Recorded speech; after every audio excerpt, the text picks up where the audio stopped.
அனைவருக்கும் வணக்கம். நம்ம இன்றைக்கி பாவக்காய் ஃப்ரை எப்படி பண்ணுறது அப்படின்னு பார்க்கலாங்க.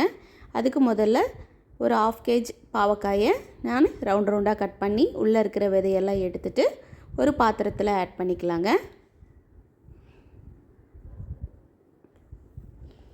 நல்லா சன்னமாக கட் பண்ணி வச்சுக்கோங்க.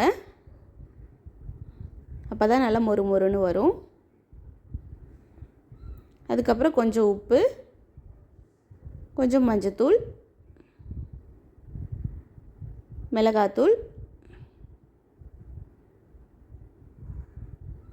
கார்ன்ஃப்ளவர் பவுடர் போட்டுட்டு லைட்டாக மிக்ஸ் பண்ணி வச்சுக்கோங்க. மிக்ஸ் பண்ணிவிட்டு சில்லி கோபி மசாலா ஆட் பண்ணிக்கலாங்க. ஆட் பண்ணிவிட்டு நல்லா கலந்து வச்சுக்கலாங்க. இதில் தண்ணி லைட்டாக தெளித்து கலந்து வச்சுக்கோங்க. இப்போ மூடி வச்சுட்டு அதுக்கப்புறம் ஒரு 1/2 hour கழித்து எடுத்து எண்ணெயில் போட்டு ஃப்ரை பண்ணிக்கலாங்க.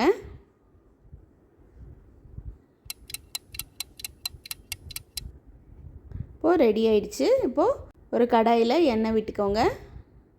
எண்ணெய் காஞ்சதும் எடுத்து வச்சுருக்கிற பாவக்காயை கொஞ்சம் கொஞ்சமாக உள்ளே ஆட் பண்ணி ஓரளவுக்கு நல்லாவே டீப் ஃப்ரை பண்ணி எடுத்துக்கலாங்க. அடிக்கடி திருப்பி விட்டுக்கோங்க. 1 or 2 times திருப்பி விட்டுக்கோங்க. அப்போ தான் நல்லா வேகும்.